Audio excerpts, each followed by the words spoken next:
saya bacakan pertanyaannya, Romo mau menjawabnya satu persatu atau saya bacakan dulu semuanya, lalu Oh Romo mau iya, atau bagaimana Romo? tergantung pertanyaannya, Bu. Oh iya, baiklah. Saya baca dulu ya Romo, Iya, dari yang baca dulu aja. pertama, dari Ibu Elvin TJW, Mm-mm. pertanyaannya jika pasangan setelah menikah bertindak child free karena situasi tertentu, gereja dan saksi nikah seharusnya bagaimana? Itu pertanyaan yang pertama, Romo. Mm-mm. Lalu yang kedua, ada Pak Armiento. Bagaimana gereja Katolik menghadapi tantangan dalam pastoral kepada pasangan dengan dua anak, dalam kurung 10 dan 15 tahun, yang mengalami konflik dan berpotensi bercerai, sementara juga mempertahankan integritas doktrin mengenai ketetapan perkawinan yang tidak dapat dibubarkan, khususnya terkait KDRT atau kondisinya sudah parah, Romo. Hmm. Oke, ini pertanyaan perkawinan emang susah-susah ya. Saya jawab satu-satu deh kalau gitu. Baik, Child Romo. free setelah nikah ya. Wah, ini memang Bapak Ibu asal Anda tahu ya, ujian apa namanya mata kuliah perkawinan Katolik itu adalah mata kuliah tersulit yang dihadapi oleh para calon romo ya. Oleh karena itu ujiannya juga nggak main-main. Oke, sekarang satu-satu dulu ya, karena ternyata angel-angel semua. Oke, child free ya setelah nikah tapi ya. Ya ini pinter banget ya orang zaman sekarang ya. Jadi di depan romonya tuh mau punya anak berapa? Oh, punya anak ini. Ternyata sebelumnya tuh mereka sudah apa namanya sudah merencanakan nanti kalau di depan romo jawab mau punya anak ini ya gitu ya. Nah, tapi kan itu adalah satu hal yang tidak bisa kita kita atur ya, tidak bisa di luar kendali romo, di luar kendali orang. Nah, child free setelah nikah itu mesti tanya dulu kenapa, kenapa mau child free ini pasti ada bimbingan pastoral yang khusus ya. Kalau saya sih akan kalau nggak belum mau punya anak kan beda ya, belum mau punya anak atau memang sama sekali nggak mau punya anak. Jadi dipastikan atau mungkin kondisinya saat ini belum mau punya anak ya kan berarti kan ikutnya keluarga berencana dulu ya, ikut keluarga berencana itu dalam satu pandangan gereja ketika kepausan itu mengeluarkan satu dokumen yang namanya Donum Vitae ya tentang KB ya. Sementara di Indonesia di tahun 1960-an itu Orde Baru mengeluarkan yang namanya Lingkaran Biru Keluarga Berencana. Jadi KB besar-besaran. Nah, waktu itu Uskup Agung Jakarta almarhum Monsinyur Leo Sukoto itu membuat surat yang mengatakan bahwa keluarga berencana itu akhirnya diserahkan kepada apa namanya suara hati masing-masing sehingga boleh dilakukan yang penting tidak ada unsur abortifnya gitu. Nah sekarang yang child free ini mesti ditelusuri lebih lanjut. Apakah mereka hanya menunda anak atau memang tidak mau punya anak?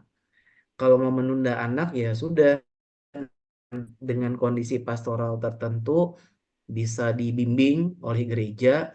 Tapi kalau nggak punya, memang sama sekali nggak mau punya anak, nah itu harus didiskusikan lebih lanjut. Pasti diskusinya panjang, latar belakangnya apa gitu ya. Lalu diberi pemahaman-pemahaman kenapa gereja menganjurkan anak itu hadir dalam keluarga Katolik gitu ya. Jawabannya pasti bukan jawaban tertutup ya, tapi jawaban normatif. Jadi eh, sikap saya seperti itu. Tanggapan saya seperti itu. Oke, anggap aja checklist dulu ya. Nanti kalau misalnya belum puas boleh lanjut lagi. Yang kedua nih, yang kedua kayaknya kompleks nih. Gimana tadi yang kedua? Oke, saya baca ulang ya, Romo. Mm-mm.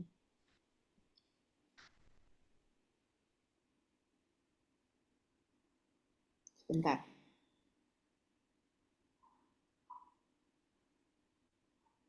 Pertanyaan yang kedua, bagaimana gereja Katolik menghadapi tantangan dalam memberikan dukungan pastoral kepada pasangan dengan dua anak yaitu 10 dan 15 tahun, yang mengalami konflik dan berpotensi bercerai, Romo. Mm-mm. Sementara Sementara juga mempertahankan integritas doktrin mengenai ketetapan perkawinan yang tidak dapat dibubarkan, Mm-mm. khususnya dalam hal ini terkait KDRT yang kondisinya parah, Romo. Mm-mm. Iya. Jadi kalau yang saya tangkap potensi cerainya itu karena ada kekerasan dalam rumah tangga gitu yang kondisinya parah, mungkin dalam hal ini membahayakan jiwa ya, membahayakan nyawa. Kalau konteksnya sangat sangat parah seperti ini bisa dikonsultasikan ke romonya. Jadi secara umum kita itu kan keselamatan jiwa-jiwa ya, keselamatan jiwa-jiwa. Karena tadi kita lihat ya di bagian pertama cita-cita perkawinan itu adalah untuk kesejahteraan antara suami dan istri ya. Nah, kalau ada KDRT, bisa ditanyakan apakah kesepakatan nikahnya ini cacat apa tidak. Pemahaman kesepakatan nikahnya sejak awal gimana. Kalau ternyata KDRT-nya ini sebenarnya sejak masa pacaran, ternyata waktu pacaran itu dia juga udah pernah mukul, dan ternyata sikap ini ternyata sudah ada sebelum perkawinan. Nah, ini bisa dipertimbangkan apakah jangan-jangan kalau sebagai objek kesepakatan nikah di bagian kebersamaan suka dan duka seluruh hidup untuk kesejahteraan suami istri itu dipenuhi atau tidak. Kalau ternyata sejak awal bibit-bibit kekerasan itu sudah ada, kita bisa mempertimbangkan jangan-jangan sejak awal perkawinan ini tidak sah sehingga bisa diambil langkah hukum selanjutnya. Ya, langkah hukum selanjutnya itu saya tidak boleh menyebutkannya di sini, tapi pasti ada ruang untuk menyelamatkan jiwa si salah satu orang yang KDRT ini gitu. Jadi jawabannya ini pasti tidak bisa general untuk semua orang, tapi kasus berkasus. Tapi kalau dari kasus ini kita bisa lihat titik mana yang sebenarnya bermasalah. Kalau tadi objek perkawinan adalah untuk kesejahteraan suami istri, kalau ada KDRT, apakah kita bisa menarik jangan-jangan sejak awal potensi kekerasan ini ada sejak awal, sehingga cita-cita untuk membangun kesejahteraan bersama sejak awal tidak ada. Nah, itu kita bisa memikirkan apakah ini bisa dilakukan langkah hukum gereja. Langkah hukum gerejanya macam-macam. Menurut saya ada jalan dan itu bisa patut untuk diberi ruang diskusi dari hukum gereja ya gitu. Jadi memang tidak diceraikan, tapi kita bisa lihat VAR ya. Kalau di sepak bola kita lihat VAR-nya, apakah jangan-jangan sejak awal ada sesuatu yang salah, sejak awal perkawinan ini cacat misalnya gitu. Bukan diceraikan berarti kan memang tidak diceraikan, tapi kita lihat sejak awal perkawinan ini sah atau tidak. Begitu.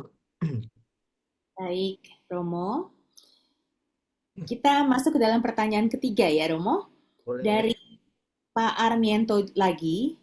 Pertanyaannya, apa implikasi teologis dan pastoral dari kehadiran semakin banyak pernikahan sesama jenis dalam masyarakat modern, khususnya di Eropa?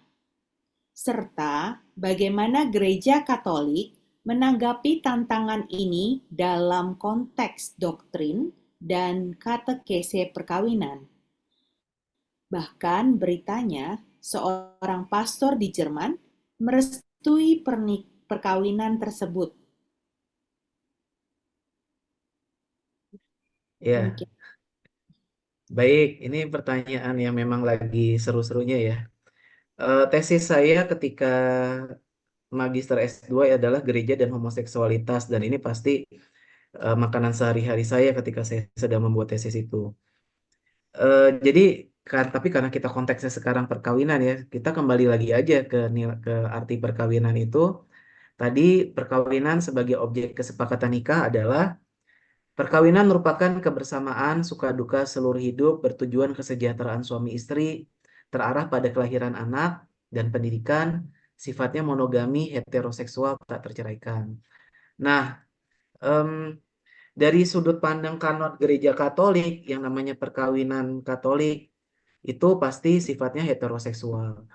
Sehingga ketika pribadi yang bukan heteroseksual atau homoseksual gitu ya, melakukan kebersamaan hidup atau persekutuan hidup, itu pasti terminologinya bukan perkawinan, bukan perkawinan Katolik. Entah apa namanya, tapi dari kanonik perkawinan itu namanya bukan perkawinan Katolik, dan pasti berkat sakramen eh, perkawinan tidak menurut hukum gereja Katolik kanonik itu tidak tersedia. Lalu bagaimana gereja-gereja yang di Jerman? Ya memang di Jerman itu ada beberapa keuskupan yang membuka, eh, sejauh saya tahu itu adalah berkat berkat berkat persekutuan hidup bersama ya. Entah namanya apa itu, karena secara sipil kan mereka memberi ruang ya. Ada negara-negara di Eropa yang secara sipil memberi ruang, dan orang yang sudah menikah sipil itu meminta doa gereja dalam perkawinan, dalam persekutuan hidup bersamanya itu. Dan itulah yang diberikan oleh gereja. Nah, itu akan diberi ruang sejauh sampai saat ini ya, negara memberi ruang untuk adanya persekutuan hidup homoseksual. Tapi kalau negara tidak memberi ruang untuk itu, ya pasti gereja juga tidak akan menginisiasi gereja lokal untuk membuka berkat secara publik tentang persekutuan hidup homoseksual misalnya. Lalu yang baru ini ada, yang pasti baru, teman-teman pasti mendengar yang namanya fiducia supplican ya, tentang berkat kepada pasangan sesama jenis. Yang dimaksudkan itu pasti bukan sakramen, tapi bagaimana Tuhan itu pengen selalu hadir bahkan dalam kondisi tersulit manusia ya. Jadi teman-teman yang homoseksual itu adalah pribadi yang hidupnya tidak mudah, karena saya agak panjang sedikit di sini ya. Karena saya itu seorang dokter di ruang Karlo pasien-pasien HIV ya, dan banyak berjumpa dengan mereka, dan saya tahu persis berdiskusi dengan mereka, bicara dengan mereka bahwa hidup mereka tuh nggak gampang ya, ditolak oleh keluarga, ditolak oleh masyarakat, bahkan tidak diterima oleh gereja, sehingga di mana mereka harus mencari Tuhan gitu ya. Nah, alih-alih memikirkan tentang homoseksualitas mereka, bukankah gereja lebih baik untuk memberi ruang untuk menyapa mereka? Walaupun untuk perkawinan pasti tidak ada ruang dalam hukum gereja Katolik. Tapi untuk mencari Tuhan, gereja harusnya membuka ruang untuk itu. Nah, karena ini konteksnya perkawinan, jadi jawabannya pasti hitam putih. Dalam sakramen perkawinan tidak ada yang sifatnya homoseksual, karena sifatnya heteroseksual. Tapi untuk berkat bagi mereka yang sudah, saya sering ketemu sih pasangan homoseksual yang sudah 15 tahun, sudah 20 tahun hidup bersama, dan mereka udah tidak lagi bicara tentang seksual, mereka bicaranya tentang bagaimana mensupport satu sama lain, menjadi teman hidup satu sama lain. Jadi cintanya udah bukan lagi cinta tentang hubungan seksual. Sedangkan dalam moral Katolik yang menjadi masalah itu adalah hubungan seksual sesama jenisnya. Orientasi seksualnya sendiri bukan merupakan objek dosa, bukan merupakan objek moral.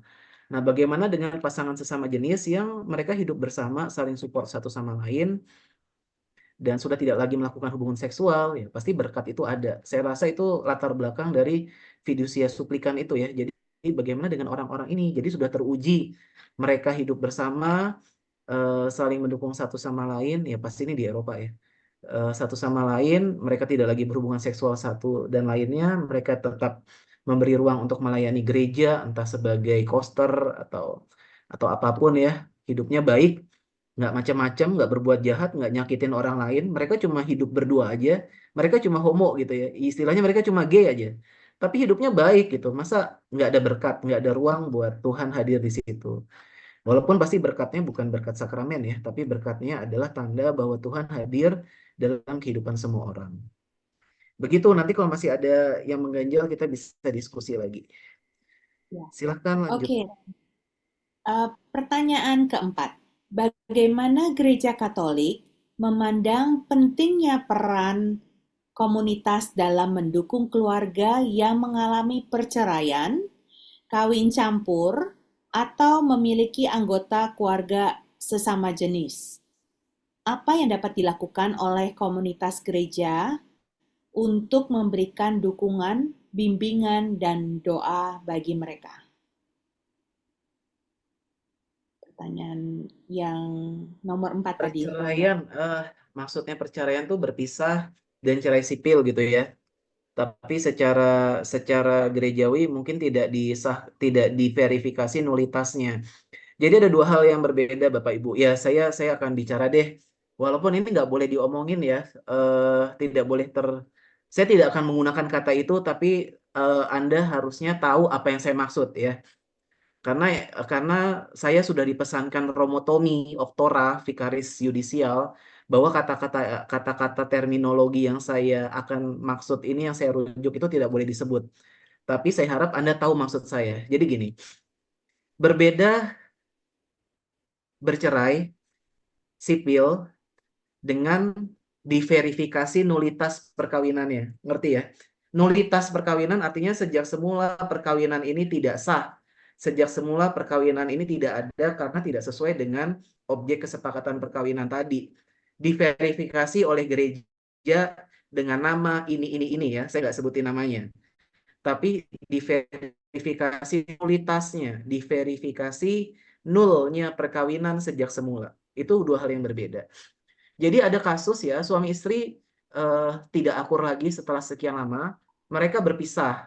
Jadi berpisah itu macam-macam Bapak Ibu. Ada berpisah ranjang itu masih di tanda kutip diberi ruang oleh gereja Katolik. Ada aku sudah tidak mau lagi sama suamiku Romo karena dia ketahuan selingkuh. Aku jijik kalau tidur sama dia. Ya sudah, sambil pelan-pelan untuk rekonsiliasi bagaimana menata hidup, konseling, retret suami istri gitu misalnya ada ruang silahkan kalau misalnya agak jijik gitu ya tanda kutip ya dengan suaminya atau sama istrinya ya sudah bisa ranjang dulu sambil pelan-pelan menata hidup kembali untuk memperbaiki hidup atau pisah rumah ya itu masih dimungkinkan walaupun kita agak deg-degan juga sebagai gereja karena pasti resikonya tinggi sekali. Ada yang benar-benar pisah secara hukum ya pisah sipil jadi cerai sipil tapi pasti gereja eh, tidak memberikan ruang untuk cerai ya. Ada yang memang ternyata setelah diselidiki sejak awal perkawinannya itu nulitas dan sudah diverifikasi nulitasnya. Bahwa oh ternyata sejak awal kayak tadi ya, ternyata suami ini sejak pacaran suka main tangan gitu ya. Oh, terus ada catatan nih sama romonya di pada saat penyidikan kanonik dicatat eh, calon mempelai laki-laki pernah memukul calon mempelai perempuan beberapa kali. Terus Romonya nambahin tulisan, eh, semoga catatan ini bisa membantu apabila dalam perjalanan perkawinan terjadi hal-hal yang tidak sesuai dan berkaitan dengan peristiwa ini. Nah, dengan catatan Romonya itu ketika kanonik misalnya gereja memproses, diverifikasi nulitasnya. Nah, itu hal yang berbeda. Nah, kalau hanya berpisah tanpa ada verifikasi nulitas, pastinya peran komunitas itu banyak ya. Perlu perlu sekali memberi dukungan, apalagi orang-orang yang single parent. Ada kasus nih di gereja tetangga saya, bukan gereja tetangga, tapi gereja paroki tetangga. Seorang ibu tadinya Muslim, dia baru saja menikah dengan seorang pria Katolik. Ibunya ini jadi Katolik ya. Tapi malah suaminya yang Katolik ini pergi meninggalkan dia. Wah, itu kan sesuatu yang gimana kita sebagai gereja Katolik harus merawat iman ibu ini ya. Sementara dia masuk Katolik karena percaya bahwa perkawinan Katolik itu adalah satu tak terceraikan. Tapi ternyata yang mengkhianati adalah suaminya sendiri misalnya. Nah, itu banyak komunitas-komunitas doa yang pasti akan membantu ibu ini atau suami itu mendapatkan maknanya. Lalu kawin campur. Kawin campur yang dimaksudkan ini campur apa ya? Kira-kira apakah beda agama atau apa? Mungkin Pak Armiento mau menjelaskan, bisa di-unmute. Bisa Pak Pak Arminto biar mungkin bisa lebih jelas lagi yang dimaksudkan.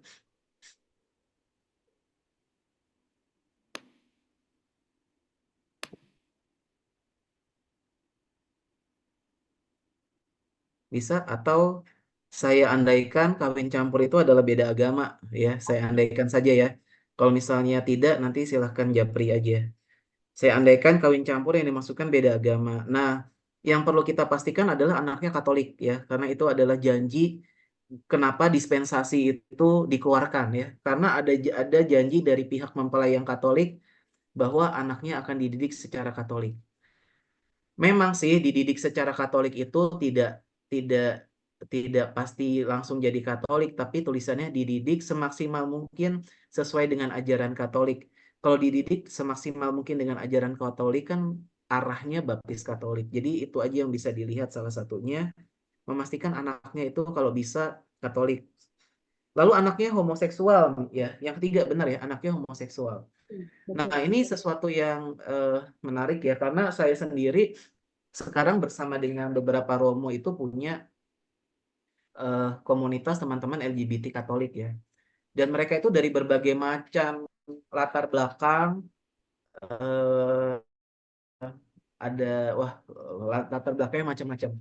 Tapi yang pasti gini, seorang anak itu tidak tidak tidak layak mendapatkan justifikasi penghakiman dari orang tua.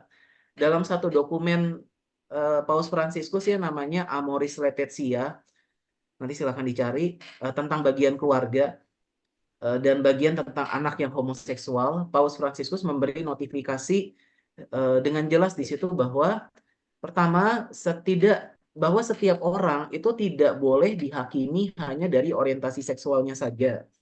Lalu yang kedua, orang tua itu adalah pihak tanda kutip yang diperbolehkan dengan penuh kasih menerima itu mau diterima oleh siapa lagi kalau bukan dari orang tuanya. Jadi orang tua nggak usah lihat dosa nggak dosanya, tapi terima dulu anaknya apapun yang terjadi saat itu. Karena secara by science ya ada yang namanya sexual fluidity.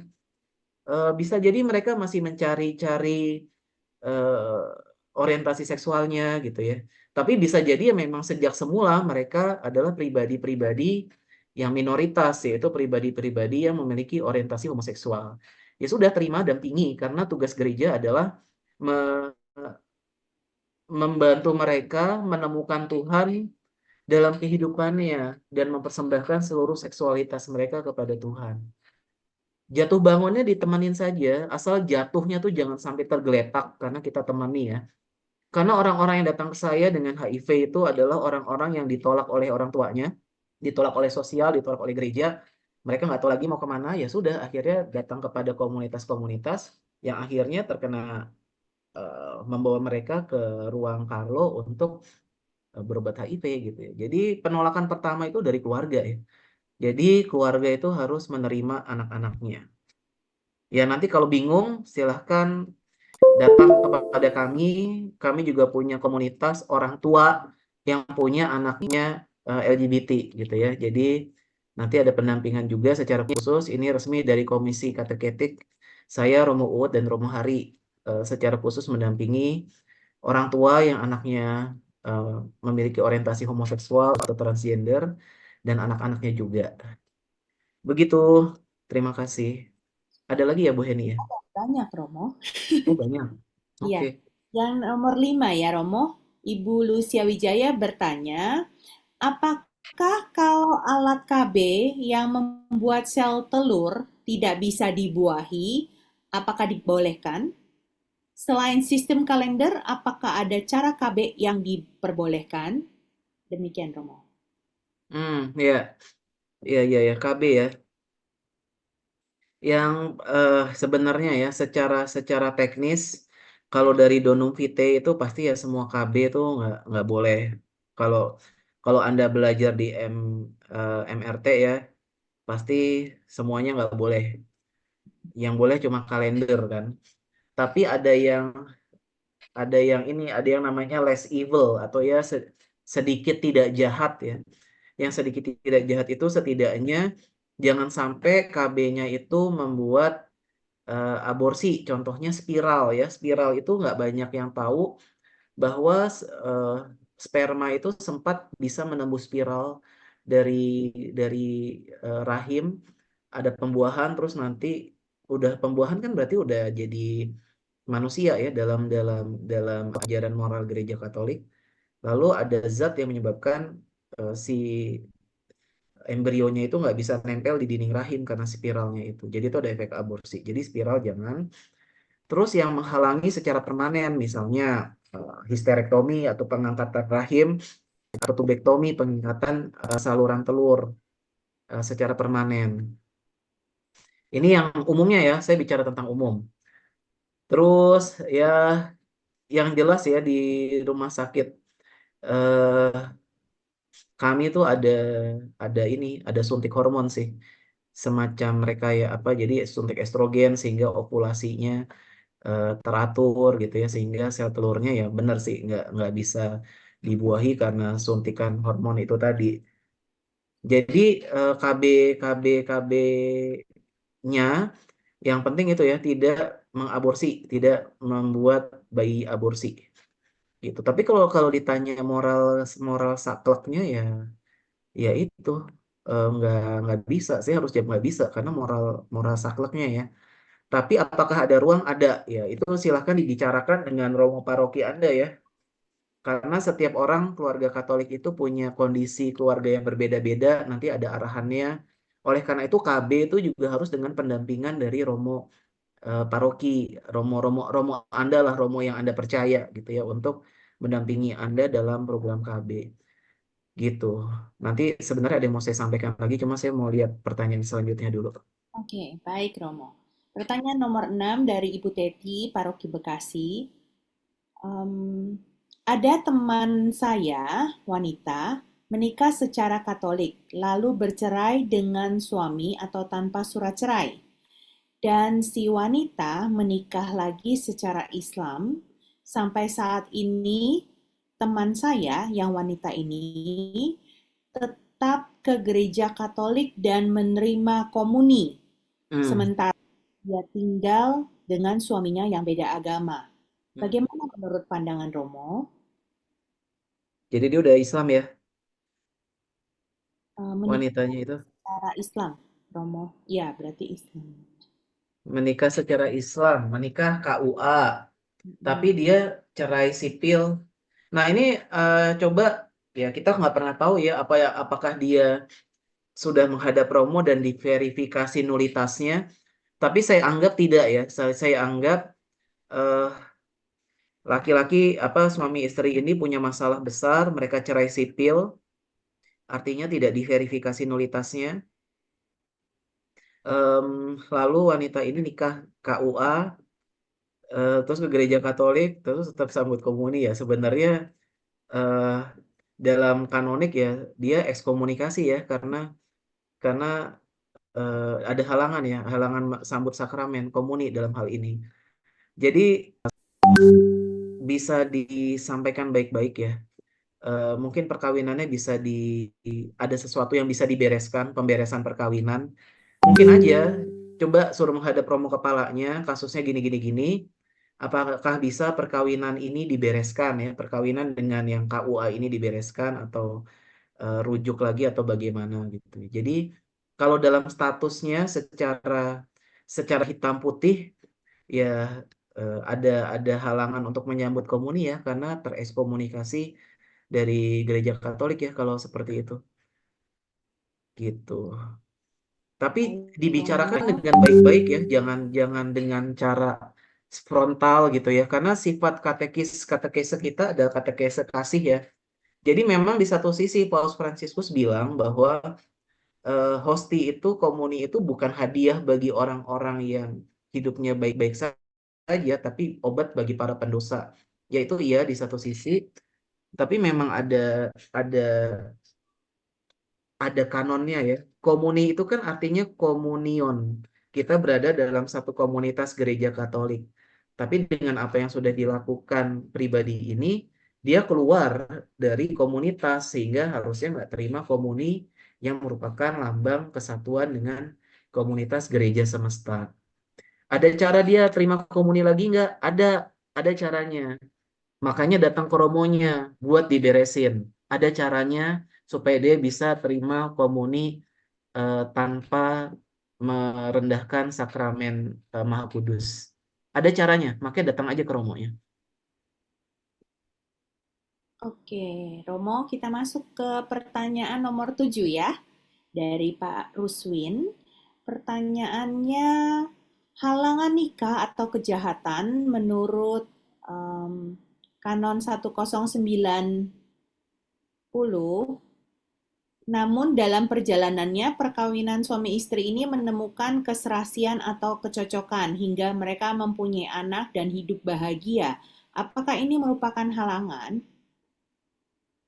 Ya, jadi eh, anggapannya kita nggak pernah tahu kejadiannya dia pernah diculik apa enggak ya. Jadi ada dua hal nih, ada dua hal yang menarik dari bagaimana kanon gereja Katolik berdialog dengan kondisi pastoral. Jadi eh, selama perkawinan itu tidak pernah diketahui halangannya pernah ada, maka perkawinan itu adalah sah sampai dibuktikan kebalikannya. Nah, pengandaian bahwa si mempelai laki-laki ini pernah menculik mempelai perempuan dan dinikahkan secara Katolik itu kan sebenarnya harusnya sudah di screening dari penyidikan kanonik. Karena di penyidikan kanonik nih ya, kalau Romo-Romo eh, bertanya nih, ada nih catatan pastor pemeriksa tentang calon. Di nomor 1, Anda pasti nggak lihat sih, cuma saya bacain aja. Ada pertanyaannya dengan sangat jelas nih. Apakah Anda pernah menikah karena ditahan atau diculik? Jadi ada pertanyaan dengan jelas tentang hal itu. Ya, mungkin Bapak Ibu yang pernah menikah mungkin merasa, kok aku nggak ditanya ya. Ya bisa jadi ini updatean dari apa namanya lembar kanonik yang baru karena lembar kanonik dari KAJ itu selalu diupdate. Nah, oleh karena itu lembar kanonik di setiap keuskupan berbeda dan mungkin dari tahun ke tahun juga lembar penyidikan kanoniknya berbeda. Tapi hal-hal semacam itu udah di screening dulu oleh penyidikan kanonik dengan eh, berkas penyidikan yang baru. Jadi harusnya sudah di screening oleh romonya dan ketika romonya memberikan ruang untuk dilangsungkan pernikahan ya pasti sudah dipertimbangkan bahwa ternyata penculikan yang itu halangannya dengan sendirinya hilang dengan timbulnya tadi ya kesediaan apa tadi tidak ada keterpaksaan ya ancaman ketakutan dan kehendak untuk menikah. Jadi halangan dari penculikannya itu secara otomatis gugur ketika kehendak untuk menikahnya itu muncul. Begitu. Baik, Romo. Pertanyaan berikutnya, ada umat yang belum bentar, Konvalidasi. konvalidasi, tapi sudah minta izin terima komuni. Apa boleh, Romo? Hmm. Wah ini kasus per kasus sih. Konvalidasi itu artinya pemberesan perkawinan ya. Jadi contohnya begini. Ada seorang bapak, misalnya dulu dia menikah Islam, lalu dia mau baptis. Dia sebelumnya udah nikah sipil sama ibu yang Katolik ini. Nah, sebelum baptis kan dia harus pemberesan perkawinan dulu.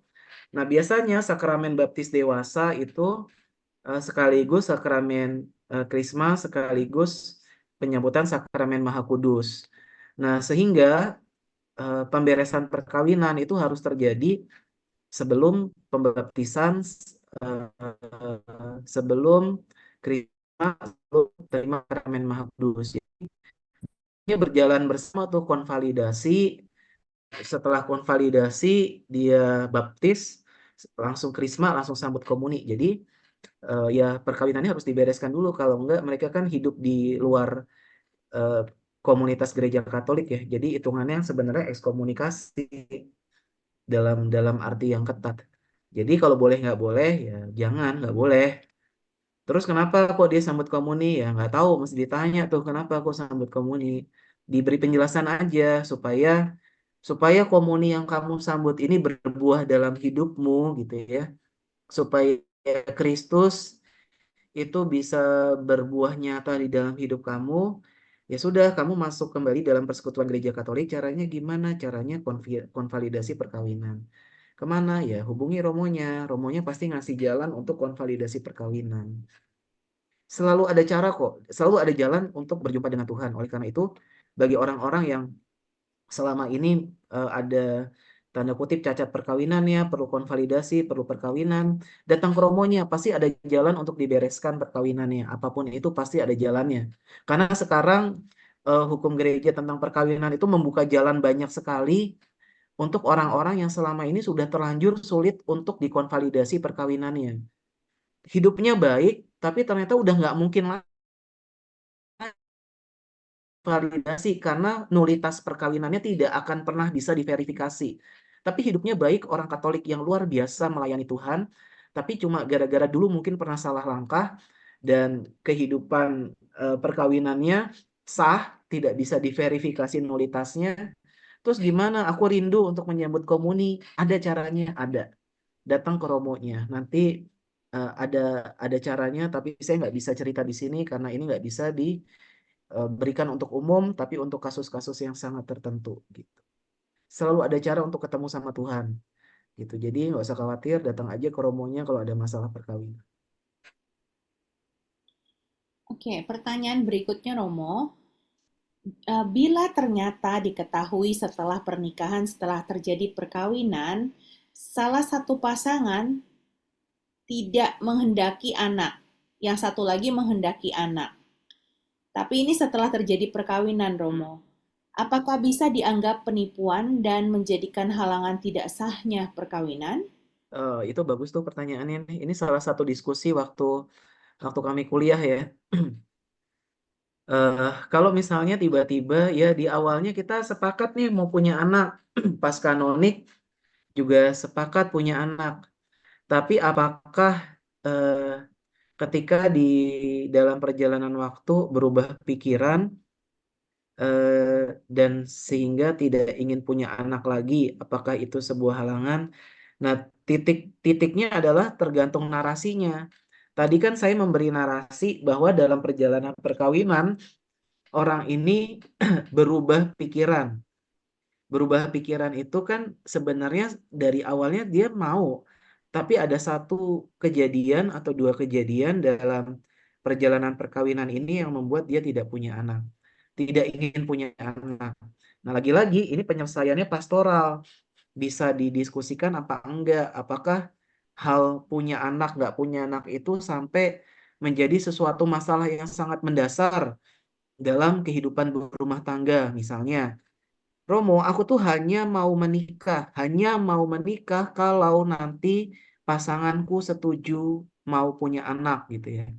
Nah, kalau ini menjadi sesuatu yang sangat mendasar dalam kehidupan perkawinan, bisa saja menjadi sebagai suatu halangan. Tapi apakah tidak bisa didiskusikan baik-baik, dibicarakan, dicarikan jalan tengahnya? Karena ketika kita bicara tentang hukum, bicara tentang halangan dan mengecek apakah perkawinan ini ternyata bisa diverifikasi nulitasnya, itu adalah sesuatu yang terlampau jauh. Pasti dalam satu permasalahan keluarga itu tidak hanya langsung jeder masalahnya kan. Pasti ada titik-titik kecil yang simpul-simpul yang bisa diurai satu persatu, satu persatu. Jadi dalam pastoral perkawinan Katolik ya, ini dalam pastoral perkawinan Katolik, eh ya hukumnya iya hitam putih, tapi dalam kehidupan berkeluarga kan tidak sesederhana itu ya. Pasti ada titik-titik simpul-simpul yang menyebabkan kok bisa di titik ini dia bilang nggak mau punya anak. Nah, titik-titiknya ini mesti dicari ini satu persatu, diceritain. Nah, kalau ada yang bisa diurai, disimpulnya diurai satu-satu gitu ya. Jadi sehingga ada kesepahaman tentang kehadiran anak di dalam kehidupan berkeluarga itu menjadi utuh gitu. Terus pertanyaannya apakah bisa menjadi suatu halangan? Jawaban hitam putihnya bisa. Tapi apakah semua selalu seperti itu? Jawabannya tidak selalu, ya. Kan tadi ditanya bisa apa enggak. Kalau ditanya bisa apa enggak, jawaban hitam putihnya bisa. Tapi apakah jawaban ini senantiasa diterapkan kepada setiap kasus? Jawabannya tidak, gitu. Baik, Romo. Pertanyaan berikutnya, pada kodratnya seorang suami menjadi kepala keluarga. menjadi nabi, imam, dan raja bagi keluarganya. Namun, apabila seorang istri lebih dominan daripada suaminya, sehingga seorang suami tidak dapat melaksanakan tugasnya sebagai kepala keluarga, bagaimana pandangan Gereja Katolik akan hal ini? Ya, itu sebenarnya kan budaya patriarki ya. Kalau misalnya orang Padang itu kan matrilineal ya, justru yang dominan itu memang perempuannya. Kalau di Bali itu ada sistem kasta ya. Saya punya punya temen dokter, dia orang Bali ya. Orang Bali, si suaminya ini karena kastanya lebih rendah daripada si istrinya, akhirnya dia yang harus ngurus anak, dia harus nyetrika, dia yang harus ngurusin baju dan lain-lain, karena memang tradisinya seperti itu.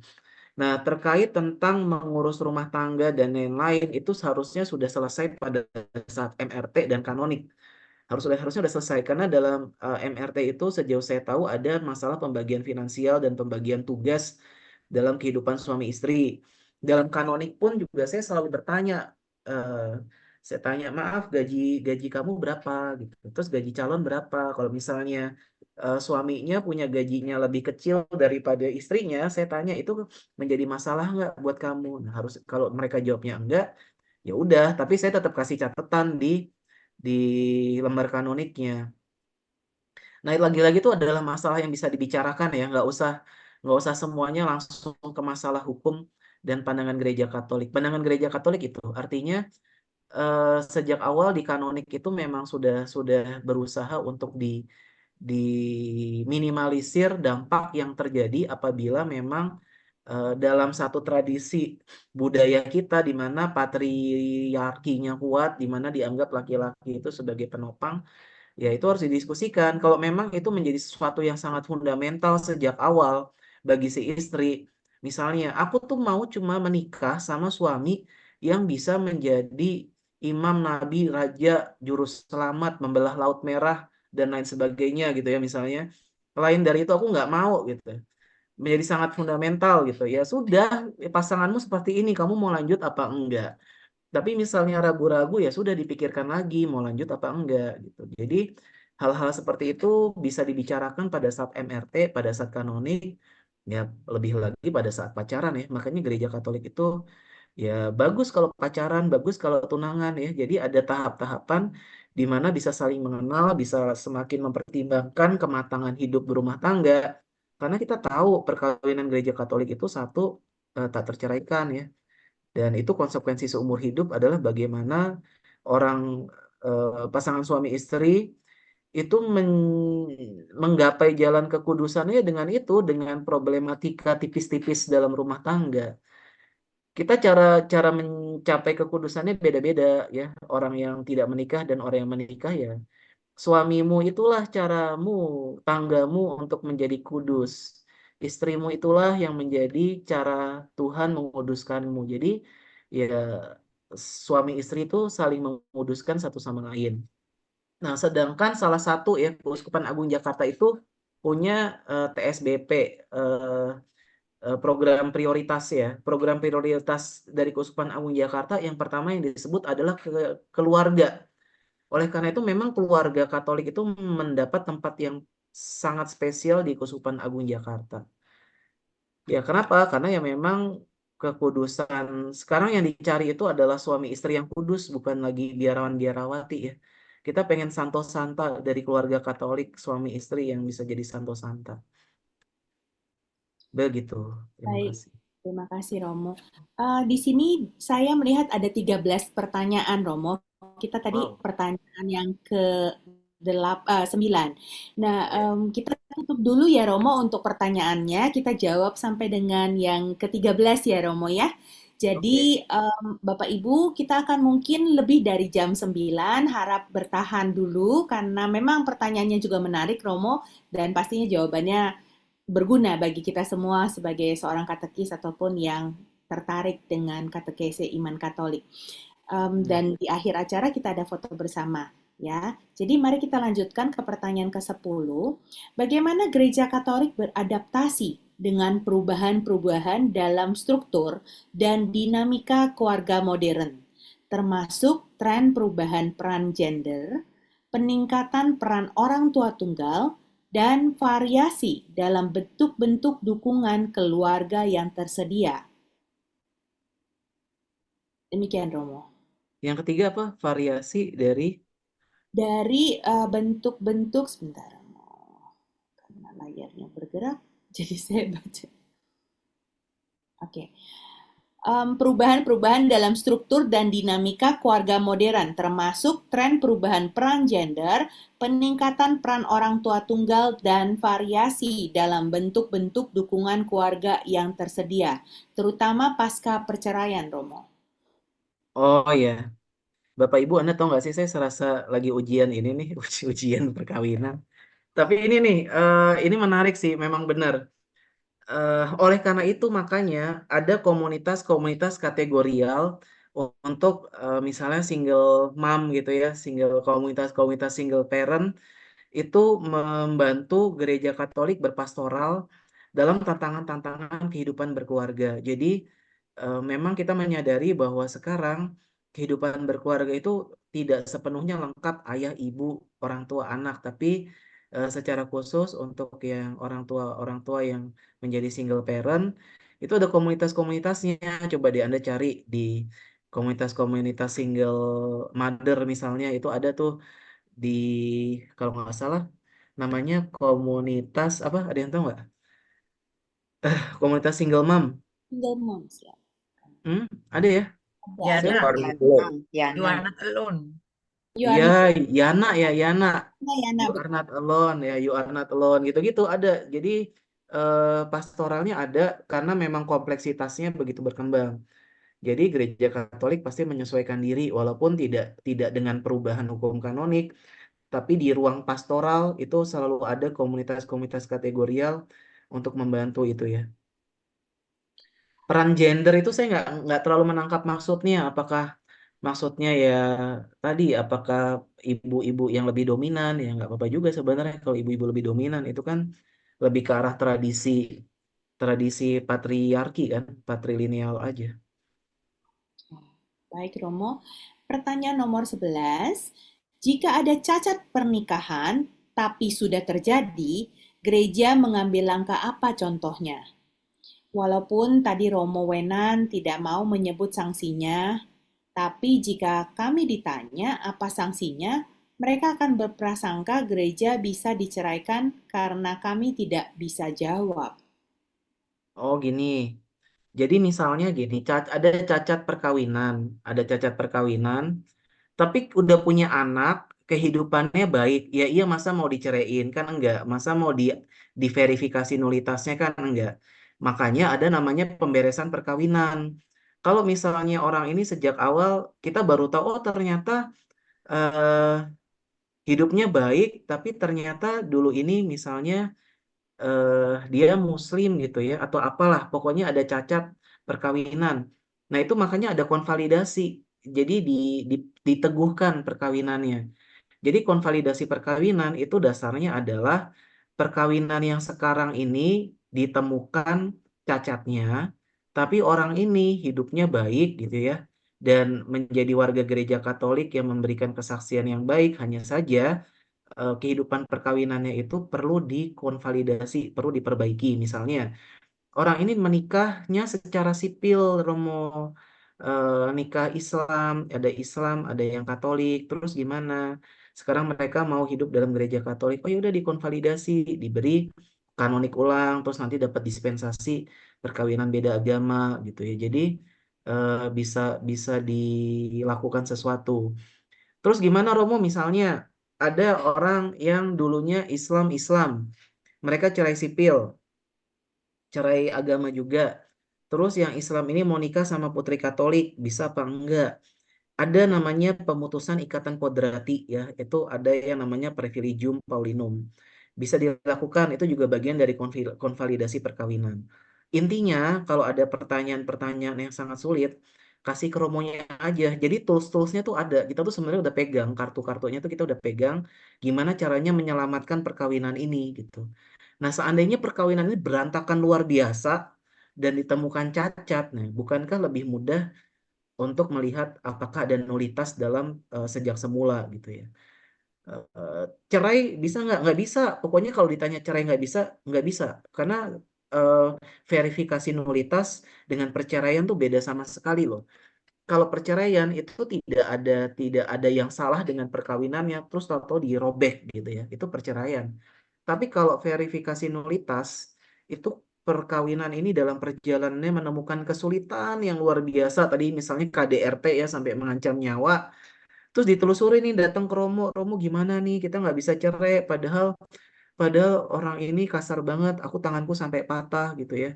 Misalnya kekerasannya. Oh ya udah, coba kita cek dulu waktu pacaran gimana, dicek lagi berkas kanoniknya, ada catatan dari Romonya apa enggak. Oh ternyata eh, orang ini sejak awal melakukan kecenderungan ini gitu. Ternyata oh perkawinannya cacat, jadi bisa dilihat verifikasi nulitasnya. Atau misalnya ini kasus true story nih.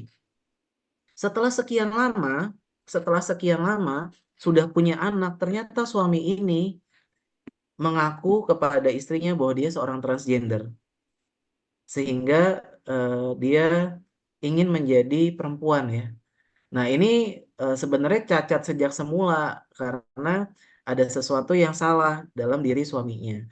Atau setelah sekian lama ternyata suaminya ada seorang homoseksual. Nah, ini juga sesuatu yang cacat. Apakah bisa diceraikan? Tidak. Terus gimana? Ada caranya? Ada. Datang ke Romonya. Kita lihat, kita selidiki kanoniknya gimana, penyidikan kanoniknya, apakah ada jalan? Pasti ada jalan gitu ya. Tapi kalau cerai bukan, karena cerai itu nggak ada di terminologi gereja Katolik. Tapi kita bisa menyelidiki apakah sejak semula perkawinan ini ada titik-titik di mana sebenarnya objek kesepakatan perkawinannya tidak sah gitu.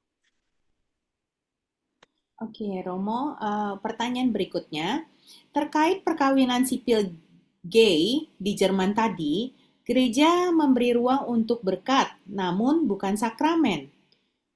Tapi apakah kedua individu ini dapat menerima sakramen yang lain, seperti sakramen Ekaristi misalnya? Hmm, bagus nih.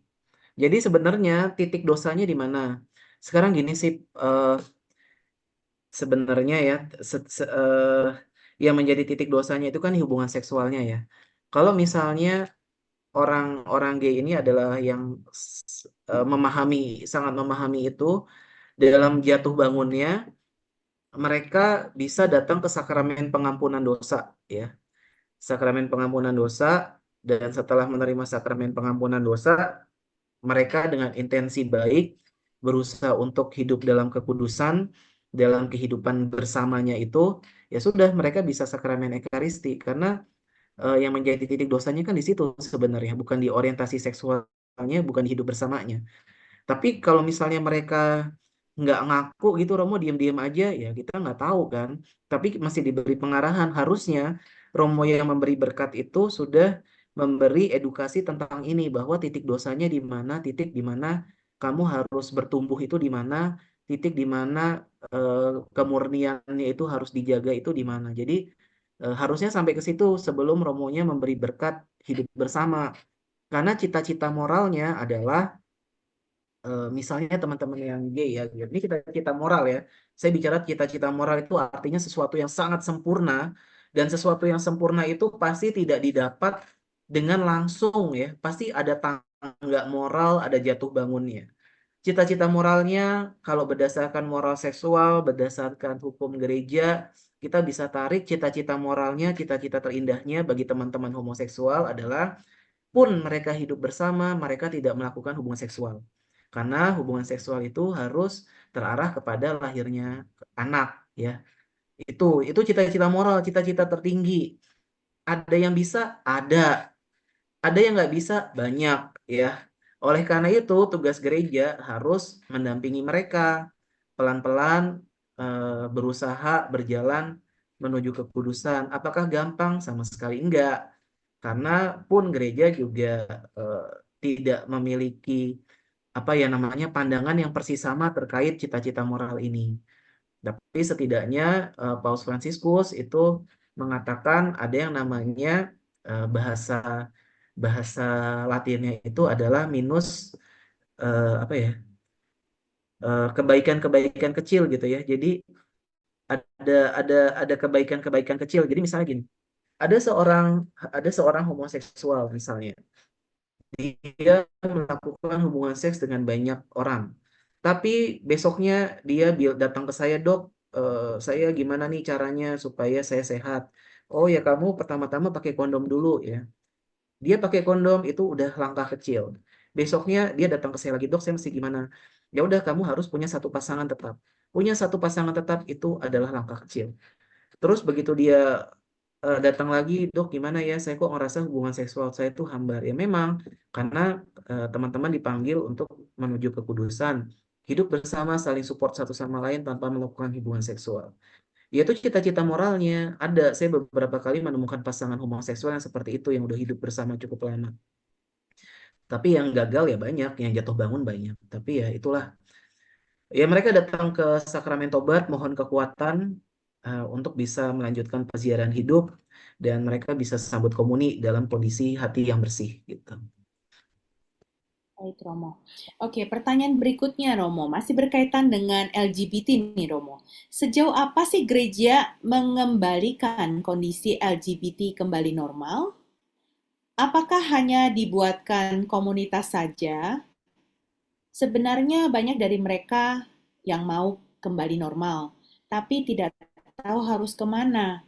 Saya pernah coaching kepada 2 orang LGBT, dan semuanya Kristen. Dan kabarnya mereka sekarang normal. Demikian, Romo. Ya, gini, kita terlalu banyak membicarakan LGBT, tapi kita jarang ngobrol sama mereka ya. Eh, jadi secara teknis ya, dalam dokumen Gereja Katolik Persona Humana ya, artikel 8 itu mereka cerita tentang homoseksualitas. Jadi kita bisa membedakan LGBT dan homoseksualitas yaitu hal yang sangat berbeda ya. LGB dan T, lesbian, gay, bisex, itu adalah bicara tentang orientasi seksual. Sedangkan T-nya itu adalah transgender, itu bicara tentang identifikasi gender. Itu hal yang sama sekali berbeda. Teman-teman transgender nggak mau disamain sama teman-teman homoseksual. Teman-teman homoseksual juga sangat berbeda dengan teman-teman transgender. Jadi konteksnya akan saya batasi dulu dengan teman-teman homoseksual dulu ya, karena dokumen-dokumen gereja Katolik itu banyak bicaranya tentang homoseksual dan nggak bicara tentang transgender. Itu sesuatu yang sangat berbeda. Homoseksual dulu ya, artinya adalah seorang laki-laki tertarik sama laki-laki, seorang perempuan tertarik sama perempuan. Itu dulu definisi sederhananya. Ada yang namanya by nature, by nurture. Kalau by nature itu by genetik ya, mereka itu sudah by design pada saat pubernya ya mereka langsung tertarik sama teman-teman yang sesama jenis dan itu nggak bisa diapa-apain. Tapi ada yang by nurture, artinya genetiknya 50%. Mereka mempunyai kecenderungan, ada yang namanya skala Kinsey 1 sampai 7, mereka kecenderungannya 4 di tengah-tengah, hitungannya biseksual. Dan orang-orang dengan skala Kinsey biseksual ini sebenarnya mereka bisa memilih mana yang lebih nyaman dalam kehidupan mereka. Jadi tidak menutup kemungkinan pun setelah mereka menikah, mereka masih tertarik sama teman-teman sesama jenis. Tapi by insting itu ya, karena mereka biseksual. Nah, sekarang dari zaman ke zaman itu selalu banyak terapi yang dicoba untuk tanda kutip menyembuhkan orang-orang homoseksual. Ada yang disetrum gitu ya, ada yang dicambukin, ada yang dengan kekerasan dan lain sebagainya. Sampai suatu ketika ada seorang anak yang namanya Bobby ya. Ada filmnya judulnya Pray for Bobby. Ibu ini sangat berambisi untuk mempertobatkan anaknya ini supaya dia balik lagi menjadi seorang heteroseksual. Nah, celakanya Bobby ini adalah by design, nature. Dia sejak akil balik, sejak puber, dia tertarik sama cowok. Cowok suka sama cowok.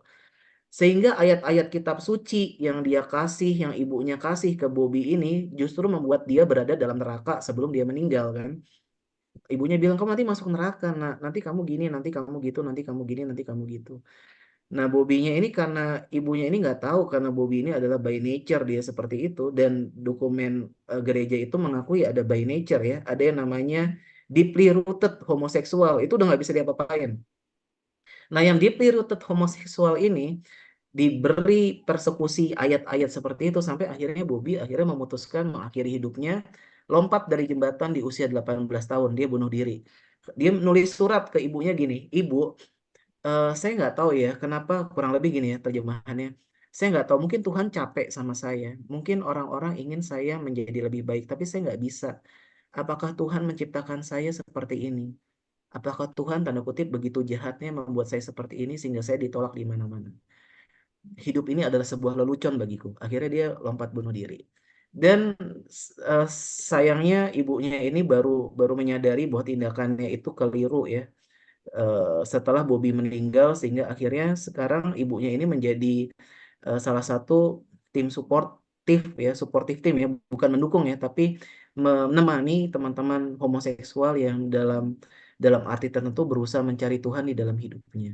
Nah, sekarang gimana gereja? Nah, pendekatannya tergantung nih. Ada pendekatan yang sejak awal menolak gitu ya, menolak udah kamu dosa masuk neraka, dadadadada gitu ya. Tapi nggak tahu cara ngobatinnya. Bahkan sampai sekarang tanda kutip ya, kalau mau dibilang mereka adalah sakit, obatnya apa? Nggak ada sampai sekarang nggak ada. Pun kalau misalnya tadi bilang menjadi heteroseksual, mereka pasti dalam skala biseksual gitu ya. Jadi bukan yang nature, bukan yang sejak awal mereka puber dan suka sesama jenis. Jadi itu harus dibedakan dua dua hal itu. Nah, terus gimana ya? Kalau saya pendekatannya, pendekatan pastoralnya adalah menemani mereka dalam jatuh bangunnya, menemani mereka tiap mau sakramen tobat, menemani mereka dalam sakramen ekaristi, memberi koleksi, mencoba memahami eh, Tuhan di mana di dalam kesulitan hidupku gitu ya. Mencari Tuhan di dalam kegelapan, gelap gitu ya. Mereka tuh ya, kalau mereka nggak butuh penghakiman dari kita loh. Soalnya kalau mereka bangun pagi dan lihat kaca, mereka sudah menghakimi dirinya sendiri. Kenapa kamu seorang homoseksual misalnya? Kenapa Tuhan menciptakan aku seperti ini? Nah, gereja, kalau pendekatan yang saya lakukan, ya pendekatan beda-beda ya, namanya pendekatan pastoral. Kalau pendekatan saya adalah saya menemani mereka dulu, melihat sejauh mana pribadi ini misalnya nature apa nurture, terus apa yang bisa kita lakukan itu baru per personal. Nggak bisa kita pukul rata semua masuk neraka. Kita nature. Kita juga nggak bisa pukul rata semua nature. Jadi dalam juga soal itu yang 50 akhirnya merasa ya udahlah jadi laki-laki gitu ya misalnya. Tapi ada juga yang sampai mati pun nggak bisa ngapa-ngapain. Ya udah gereja menemani dalam hal itu. Jadi pendekatan pastoral beda-beda, nggak bisa bilang hitam putih mana benar mana salah. Tapi yang pasti kalau saya sih masih mengikuti Paus Fransiskus aja dulu ya. Siapakah saya untuk menghakimi mereka? Jadi saya mengikuti pendekatan Paus Fransiskus dulu yaitu menemani mereka. Begitu. Baik Romo, pertanyaan terakhir Romo, apa maksudnya ajaran gereja tentang privilegi paudium? Contohnya kasus perkawinan seperti apa? Privilegium Paulinum ya. Saya kasih contoh ini nice to know aja ya. Ini bukan konsumsi eh, publik, tapi adalah salah satu alat gereja ya kita baik untuk tahu. Jadi begini, ceritanya dari ketika Paulus jalan-jalan memberitakan Injil Kerajaan Allah ya. Dulu banyak orang-orang yang belum dibaptis. Misalnya agamanya eh, agama Yunani itu apa sih? Dia penyembah dewa-dewi Athena gitulah, pokoknya infidel gitu ya. Dan mereka udah menikah nih, menikah tapi bukan orang-orang baptis. Lalu mereka tertarik dengan orang-orang Kristiani, orang-orang percaya. Dan mereka menceraikan istrinya itu karena ingin dibaptis menjadi percaya lalu menikah dengan orang-orang Kristen gitu ya. Tapi intensi awalnya adalah mereka mau dibaptis dulu. Setelah mereka mau dibaptis, ternyata mereka ketemu sama orang Kristiani, orang-orang baptis, dan mereka mau bersatu. Tapi mereka udah terikat perkawinan nih, gimana caranya? Nah, Paulus dalam dalam kasus itu mengatakan bahwa ikatannya ini ikatan perkawinan sebelumnya diputus demi iman. Artinya ketika seseorang dibaptis dan mau menikah lagi, ikatan perkawinan sebelumnya itu bisa diputus karena imannya yang menjadi Kristiani ya, menjadi Kristen. Nah, oleh karena itu baptisannya yang dimaksud bukan hanya baptisan Katolik saja, tapi baptisan Kristen yang diakui Katolik pun juga berlaku di mata gereja Katolik untuk mengaplikasikan Privilegium Paulinum ini. Misalnya, gampangannya saya cowok Muslim, saya udah nikah sama cewek Muslim. Dalam perjalanan waktu saya tertarik dengan ajaran Kristus dan saya dibaptis HKBP misalnya. Lalu saya cerai sipil sama si istri saya itu karena istri saya itu nggak mau percaya Tuhan Yesus. Tapi aku baptis HKBP. Dalam perjalanannya aku yang sudah dibaptis HKBP dan sudah cerai sipil ini berjumpa dengan putri Katolik, ya. Berjumpa dengan putri Katolik. Dalam pengaplikasian romonya ketika penyidikan kanonik aku dan calon istriku yang Katolik itu harus mengaplikasikan dua hal. Satu, dispensasi beda gereja karena aku HKBP. Dan kedua, privilegium Paulinum untuk memutuskan ikatanku dengan istriku yang lama, yang Islam tadi. Walaupun secara sipil dan secara Islam sudah diputus, tapi di mata gereja Katolik ikatan kodratinya itu masih ada. Sehingga ikatan kodrati itu harus diputus dengan yang namanya Privilegium Paulinum. Privilegium Paulinum itu bisa diaplikasikan karena aku sudah dibaptis. Meskipun baptisanku bukan Katolik ya. Jadi tetap bisa diberikan. Siapa yang memberikan? Yang memberikan Vicaris Judicial. Jadi romonya menulis surat permohonan, mohon dispensasi pernikahan beda gereja dan mohon penggunaan aplikasi Privilegium Paulinum. Nah, nanti yang menandatangani adalah Vicaris Judicial atau sekarang Romo Tommy Okora gitu. Jadi aplikasinya bisa digunakan. Akan lebih mudah lagi kalau aku baptisnya Katolik gitu ya. Udah nggak usah pakai dispensasi beda gereja, langsung nikah dengan Privilegium Paulinum. Tapi syaratnya Privilegium Paulinum itu nggak gampang. Ada namanya interpelasi. Interpelasi itu ditanyakan sama istriku yang lama, kamu mau baptis apa enggak? Kamu hidup bersama apa enggak? Kalau jawabannya enggak, berarti ada konfirmasi dia nggak mau dibaptis dan nggak mau hidup bersama, baru privilegium Paulinumnya bisa diaplikasikan. Tapi ada juga yang namanya dispensasi interpelasi. Interpelasinya nggak usah diajukan. Yang penting keadaannya jelas. Misalnya dia sudah cerai sipil. Artinya kan dia nggak mau hidup bersama lagi karena udah definitif ada hukum sipilnya. Gitu, jadi privilegium Paulinum itu seperti itu. Jadi nice to know aja ya. Kita tahu bahwa ada hal-hal yang seperti itu, kasus-kasusnya bisa ditolong. Jadi teman-teman katekis kalau menemukan kesulitan, ada orang baik nih, mau menikah, ya ini orang ini baik nih loh, mau di mereka mau menikah Katolik, tapi ada kesulitannya ini gitu ya. Udah datengin romonya, nanti romonya pasti punya solusi untuk menolong mereka. Ya gitu. Kalau nggak ketemu ya cari romo yang mau cari solusi untuk menolong mereka gitu ya. Begitu. Baik, Romo, terima kasih. Waktu saat ini sudah menunjukkan pukul 9:18, tapi semuanya ini sangat berguna bagi kita, seorang katekis, untuk tahu dan sehingga kita bisa juga memperkaya ya pengetahuan kita dan juga bisa memberikan arahan dan bantuan yang tepat bagi orang-orang yang mungkin membutuhkannya ya, Romo. Romo, untuk saat ini kita mau tutup pertemuan kita dan mungkin karena topiknya amat sangat menarik, lain waktu mungkin Ibu Tere bisa atur untuk melakukan webinar tambahan ya Bu nantinya. Ya, dengan Romo Wenan waktunya selalu kurang ya Romo. Iya, dan Tapi kita kalau add memungkinkan kelas. kita Yes, ya.